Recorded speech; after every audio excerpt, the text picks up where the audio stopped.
everyone and welcome back to Scottish and Scared. I'm Stefanie and I'll be telling you some strange and unusual tales from the place I call home, Scotland.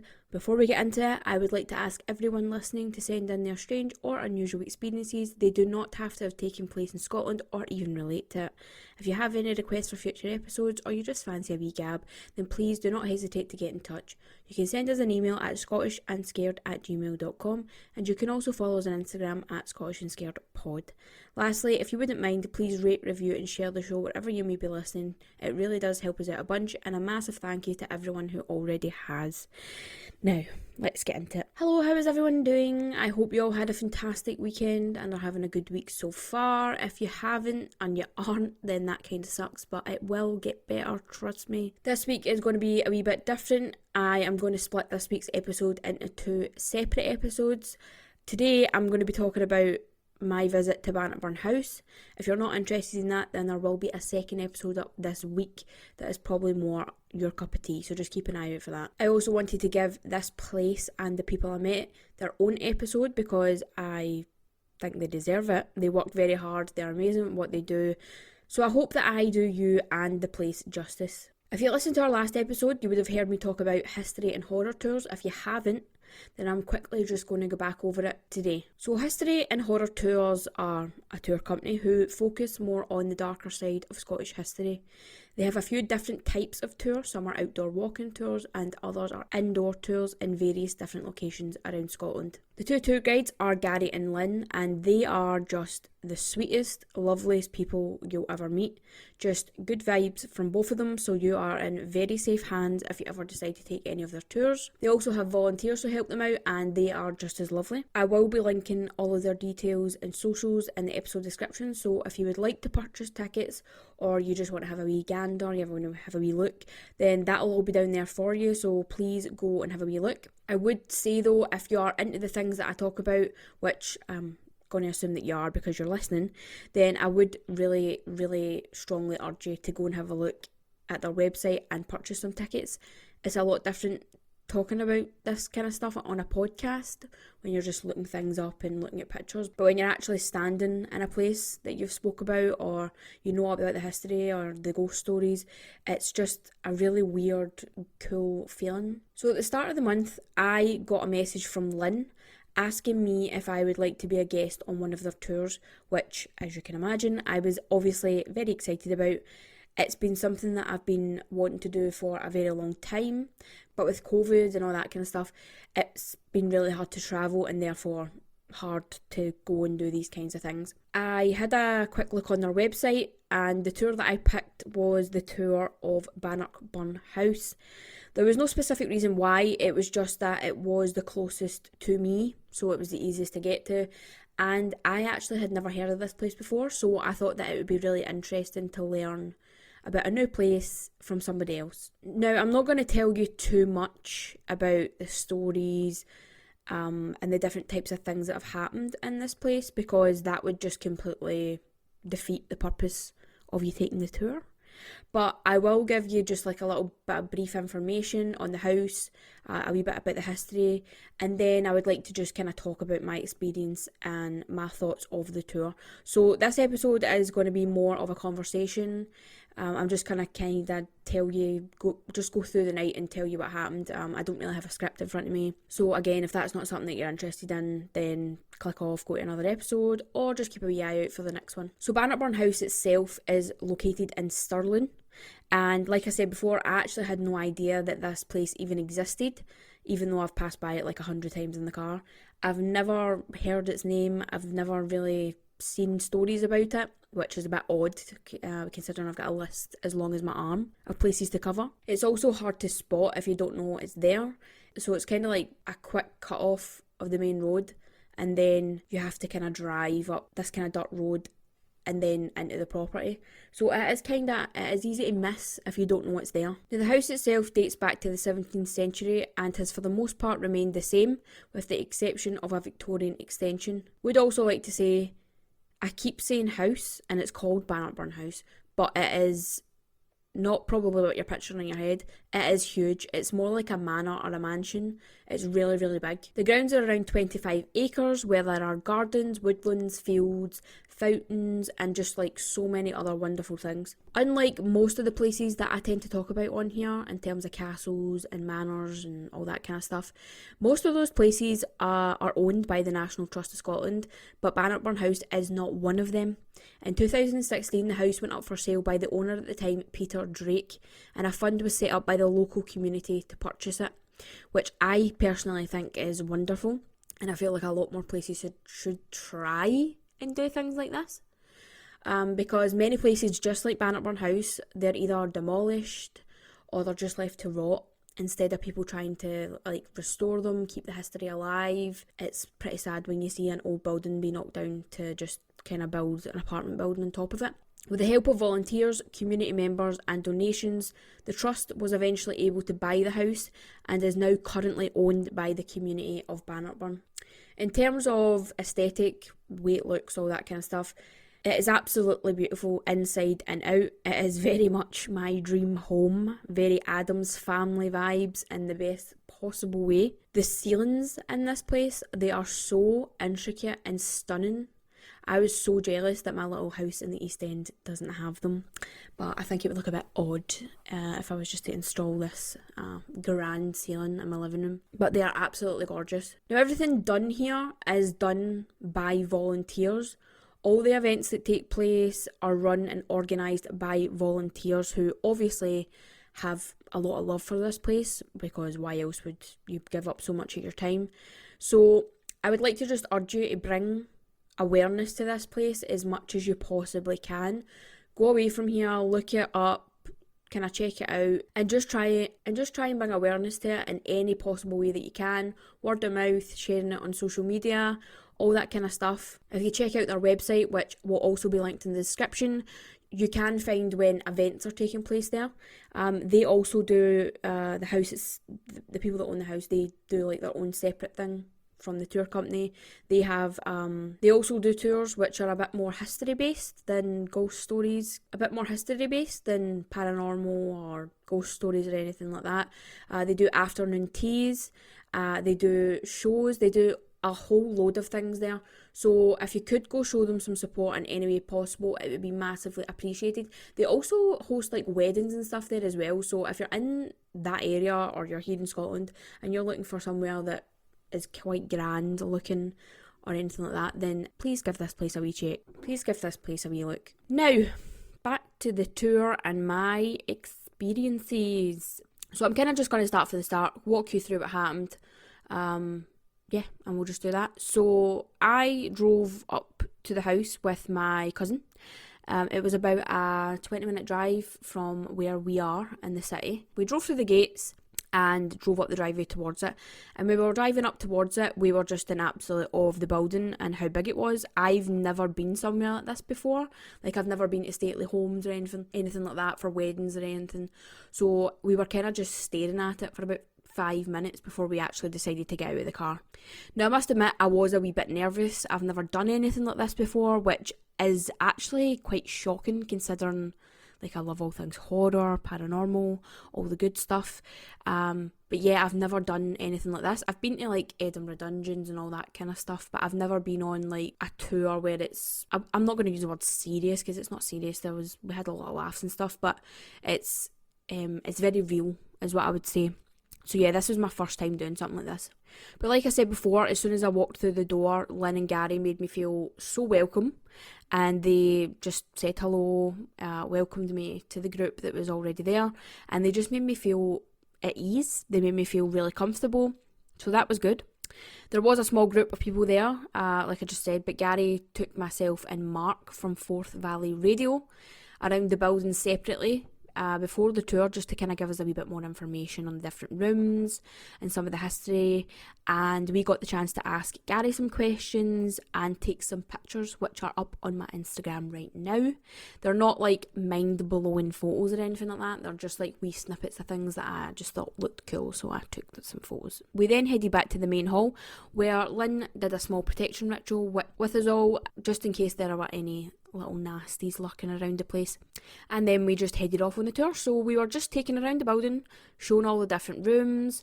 Every room they went into, Gary would tell us the history and of course some spooky tales, which I am not going to tell you because one, Gary can do a wee better job than I can, and two, I would like you to go take the tour because it will not disappoint. And yeah, so we just went around the house, we just kind of went into every room. We also had some equipment with us. We had an EMF detector, and Lynn would do a bit of calling out to any of the spirits that were there. So it was a really nice, immersive experience. Now during the tour, me and my cousin did actually experience some things which I would be inclined to say are paranormal or unexplained. And I'm kind of just going to go through them with you now. Yeah, my cousin's just like me. She's a very open book.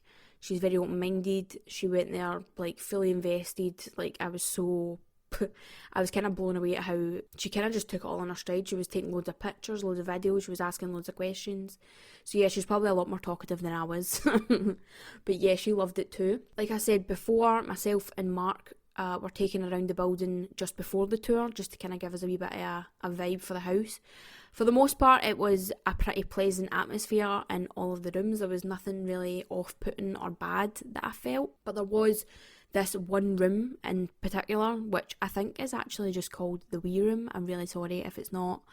But as soon as I stepped into this room, I mean, legit, as soon as my foot crossed the doorway, I just had this horrible, heavy, negative feeling come over me. Like something really bad was in that room, or something really bad had happened in that room. I actually don't know, I just felt really groggy and it wasn't nice. So when we actually took the tour and Gary was telling us a few stories about the spirits in that room and stuff like that, he mentioned that the spirit in that room actually is a man, or they believe it to be male, and he isn't too keen on women. So that kind of explains the bad vibes that I was getting, I suppose. And when we were in that room as well, my cousin was standing at the far corner and she kind of just seemed a bit, I don't know, out of sorts. So I kind of asked her if she was okay. And she said that she felt as if somebody was touching her hair, but she didn't know if it was just like a draft or like something like that. But she definitely said that she felt like somebody was kind of putting their fingers through her hair, which I just don't like the feeling. I don't like it where there's a male spirit who doesn't particularly like females and she's feeling someone put their fingers through her hair. Nah. Bad vibes, don't like it. I also had an experience in one of the rooms upstairs.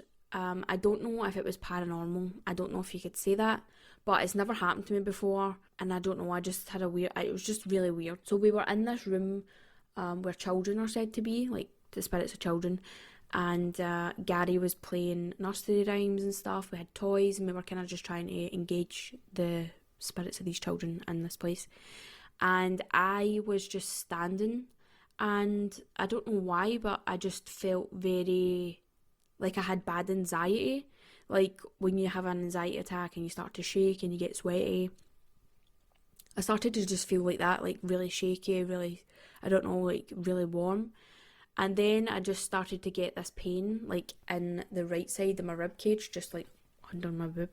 I had this like really sharp stabbing pain. And I kind of just didn't think anything of it, but it lasted for like 5 minutes. And I kind of just was a bit shaken. And again, my cousin kind of noticed me a bit shaken and came over and asked me if I was okay. And I told her what I was feeling. And she said, I think you should tell Gary and Lynn what you feel. So I told them what I felt. And they asked if I was okay, if I needed to step out. But I was absolutely fine. It literally just lifted, disappeared, went away. So I don't know what that's about. But it was super weird. I've never felt anything like that before. I might have just had the stitch from walking up all the stairs. Who knows? But it's just odd and I thought I would mention it. Now, out in the main hall, there's like a balcony on the second floor, which you can see down onto the first floor. And if you've looked at any of the pictures on my Instagram or on the tour company's Instagram, you'll see the balcony that I'm talking about. So it's kind of just this balcony that runs around the room. But we were all on the balcony, and we were just listening to Gary talking and telling us stories, history, all that kind of stuff. But on the first floor, it was very, very dark, to the point where we were really unable to see anything on the first floor. set from a few windows that had a bit of light coming through and were casting shadows and stuff. But it was, for the most part, pitch black. So yeah, my cousin and I were standing at the very far left corner, and with one of the volunteers was standing beside us. And for some reason, we just were drawn to the left side, to the bottom left of the first floor. We couldn't see anything specifically, like we couldn't see a figure or anything like that, but the both of us were kind of doing that thing where both our heads were moving at the exact same time to the same spot. And then the volunteer asked, he was just asking us, like, are you okay, like, can you see something? And the both of us were kind of like, we don't know, like, we feel like we can see something out of the corner of our eye in that left hand corner, but we can't actually see anything. But it was just like out the corner of your eye, we kept seeing something. So we kind of just tried to have a look. Still, it wasn't like we could see a figure or anything like that. Lynn snapped a few photos, which she has sent to me, and there is a figure in the doorway that is next to the corner that we were seeing this movement. So if you'd like to see that photo, then message me or email me and I'll send it to you. I don't really want to put it up there because I really just can't be arsed with people saying, oh, that's not a figure, that's this, that's that. I really don't have the time for it. So to me, it looks like a person standing in the doorway, so that's what it is. Once we kind of calmed down and just continued with the tour, and we kind of just tried to ignore what we were seeing, we started to hear this scuffling sound, like somebody walking into the room below us, but we couldn't, like I said, it was pitch black, we couldn't see. But I then heard what sounded to me like leather. Like, you know when you sit on leather, or you're wearing leather trousers, or you're wearing like Doc Martens that are leather, they make that squeaking noise, like if you sit down or whatever it is. I heard that noise, and I had no idea why or what it was or anything like that. But once I heard that noise, everything kind of stopped, and that was fine. And this was kind of like the last room of the tour. So once we were done on the balcony, we went down to the first floor just to have a look, see if, I don't know, just kind of have a wee glance before we went down into the cellar. And when we went down to the first floor and turned the lights on, we noticed that in the left corner where we were seeing all that movement and hearing those noises, there was a leather armchair. Like, you know how those leather armchairs that have got the big long backs? There was one of them sitting in the corner of the room, so I was absolutely convinced that I had heard somebody walk into the room and sit down on the leather chair, but there was nobody there. And then when Lynn sent me those photographs, it kind of just confirmed to me in my head that what I was hearing and what I was seeing was actually there, and it wasn't just my eyes playing tricks on me, because that kind of happened quite a lot on the tour as well. Like, me and my cousin would walk into a room, and we would kind of just like point our you're given candles to walk around the tour with to kind of create an atmosphere and so you can see, because it's very, very dark at night. They're not real candles, they're like those electric ones. We kind of were like shining them like torches into corners because we just felt like our eyes were playing tricks on us, which your eyes do when you're in dark. Like, your eyes will create figures and stuff like that out of nothing. So we felt like we were in Scooby-Doo. We were walking around with these candles, pointing them like torches. Seeing that figure in that photograph kind of confirmed to me that what I seen and what I heard was actually there, and it wasn't just my eyes. So those are kind of the big things that happened that are notable to me, like my personal experiences. But there were other things that kind of happened that were a wee bit more minor, such as there were loads of noises.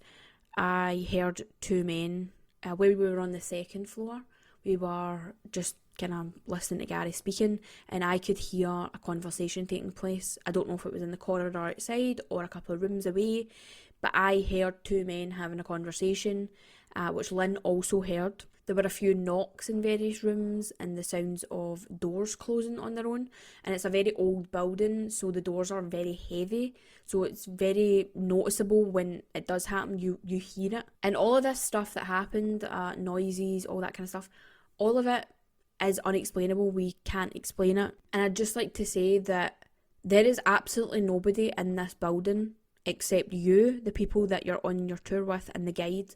There is literally nobody else. So if you're hearing something like 2 rooms away, you were either being robbed or there is some sort of ghost in there that's just having a party. So another thing that I would like to mention and make very clear, this tour is a very real tour. The things that you experience are real, the stories are real. Neither Lynn nor Gary told us about anyone else's paranormal experiences or unexplained experiences until they let everyone kind of get the feel of the place and hear the history. So it's not like you're walking around with these things in your head and then you're kind of just like making things up, or you're hearing things and you're kind of manifesting it, if you will. There are no gimmicks or scares. It is just storytelling at its best, and whatever you experience is genuine, and you're encouraged to tell the group if something happens while it happens, so you don't feel embarrassed, or you don't feel like you hear something and you feel like you're just being overly paranoid. So everybody just kind of shares what they hear. It's very positive. I feel like there's a time and a place for scare actors and like cheap scares and all that kind of stuff. Like the dungeons, Edinburgh dungeons and all that kind of stuff. I feel like that's kind of where these things should be used. I think that if you use those kind of tactics on tours like this, it kind of just takes away from the authenticity, if that makes sense. Because if something like that happens, or somebody jumps out at you, or you catch someone making a noise, it just then makes you think that everything that happens is fake, even if you are having like a genuine experience. And although I do believe in the paranormal, I'm not an idiot. If I think that something is fake or bullshit, I will just come out and say it. But honestly, this tour could not be further from that.